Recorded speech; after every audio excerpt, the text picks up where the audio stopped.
Hello friends, welcome to খেল দুনিয়া। আজ এশিয়া কাপের দ্বিতীয় ম্যাচে উজবেকিস্তানের মুখোমুখি হয়েছিল ভারত। তো ভারত গত ম্যাচে অস্ট্রেলিয়ার বিরুদ্ধে 2-0 গোলে হারার পর আজকের কিন্তু ভারতকে কোনোভাবে পয়েন্ট তুলতেই হতো, এবং উজবেকিস্তানও যে খুব একটা কঠিন প্রতিপক্ষ র্যাঙ্কিংয়ের দিক থেকে সেটা কিন্তু একদমই বলা চলে না। তো তারা কিন্তু 68তে রয়েছে, ভারত 102তে রয়েছে। তো এই অবস্থায় ভারত নেমেছিল উজবেকিস্তানের বিরুদ্ধে। তো সেই ম্যাচে ভারত 3-0 গোলের ব্যবধানে হেরে গেছে। ম্যাচের প্রথম থেকেই কিন্তু উজবেকিস্তান ভারতের উপর একেবারে চেপে বসে, 4 মিনিটের মাথায় প্রথম গোল হজম করে।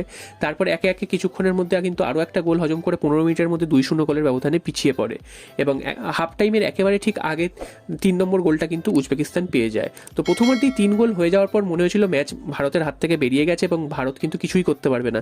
সেদিক থেকে দেখতে গেলে প্রথমার্ধে কিন্তু ভারত প্রায় দাঁড়াতেই পারেনি। উজবেকিস্তান যথেষ্ট ভালো খেলেছে, ভারত কিন্তু সেভাবে সুযোগই পায়নি।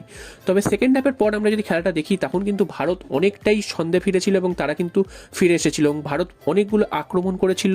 সেখান থেকে কিন্তু ভারত গোলও পেতে পারতো। কয়েকটা শট বারে লেগে ফিরে এসছে, কিছু গোলকিপার সেভ দিয়েছে, তা না হলে কিন্তু ভারত আজকের গোল তুলে নিতে পারতো। তবে ভাগ্য খারাপ, ভারত কিন্তু গোলগুলো পায়নি।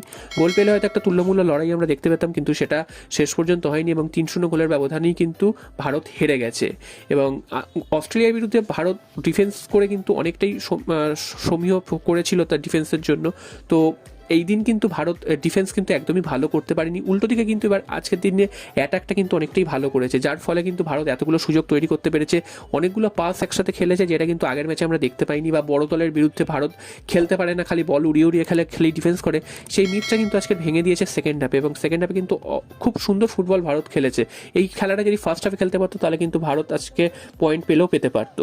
এরপর চলে আসি আগামীকাল ডার্বির প্রসঙ্গে। তোমরা জানো যে আগামীকাল সুপার কাপের তৃতীয় ম্যাচে নামছে মোহনবাগান ইস্ট বেঙ্গল ডার্বি। তো সেই ম্যাচ কিন্তু নিয়ে একটা হাই ভোল্টেজ ম্যাচ, এবং সেই ম্যাচ নিয়ে কিন্তু ভারত ইতিমধ্যেই চলে গেছে। এবং সেই ম্যাচে মোহনবাগান এবং ইস্টবেঙ্গল দুটো দলই কিন্তু একই জায়গায় দাঁড়িয়ে রয়েছে। ইস্টবেঙ্গল গোল পার্থক্যে সমান হলেও গোল করার নিরিখে তারা কিন্তু এগিয়ে রয়েছে, 1 নম্বরে রয়েছে, মোহনবাগান 2 নম্বরে। তো কালকের ম্যাচটা মোহনবাগানের জন্য যথেষ্ট গুরুত্বপূর্ণ জয়ের ক্ষেত্রে, কারণ এই ম্যাচটা যদি জিততে না পারে, কোনো রকমের যদি ড্র হয় বা হেরে যায়, সেক্ষেত্রে কিন্তু মোহনবাগান আউট হয়ে যাবে টুর্নামেন্ট থেকে। উল্টো দিকে ইস্টবেঙ্গলের কিন্তু শুধু ড্র হলেই চলবে। তো এই অবস্থায় দাঁড়িয়ে কিন্তু দুটো দল কালকে খেলতে নামছে, এবং ইস্টবেঙ্গলের অনেকটাই এগিয়ে থেকে শুরু করবে, কারণ ইস্টবেঙ্গলের সমস্ত প্লেয়ারই প্রায় রয়েছে, 1-2 বাদ দিয়েও। উল্টো দিকে মোহনবাগানের ম্যাক্সিমাম প্লেয়ারই কিন্তু ভারতীয় দলে রয়েছে। এছাড়াও কিন্তু চোট আঘাতের জন্য কিন্তু মোহনবাগান বেশিরভাগ প্লেয়ার পাচ্ছে না। তবে অভিষেক সূর্যবংশী তিনি কিন্তু কালকের ম্যাচে কিন্তু ফিরে আসছেন। তিনি কিন্তু এর আগে রেড কার্ড দেখে বেরিয়ে গেছিলেন। এটা কিন্তু মোহনবাগানের জন্য একটা ভালো দিক, কারণ প্রথম ম্যাচে তিনি যথেষ্ট ভালো ফুটবল খেলেছিলেন। এছাড়াও 6 জন বিদেশি তো মোহনবাগানের রয়েছে। আগের দিন আরমান্দ সাদিকু তিনি খেলেনি, তিনি কিন্তু দলে ফিরতে পারেন। এছাড়াও আরও কিন্তু মোহনবাগান আগের দিন আমরা দেখেছি হায়দ্রাবাদের বিরুদ্ধে যে ভুলগুলো করেছে, সেই ভুলগুলো শুধরে নেওয়ার কিন্তু একটা সময় পেয়েছে। দেখা যাক কালকের দিনে মোহনবাগান শেষ পর্যন্ত ডার্বি জিতে পরের রাউন্ডে যেতে পারে কি না।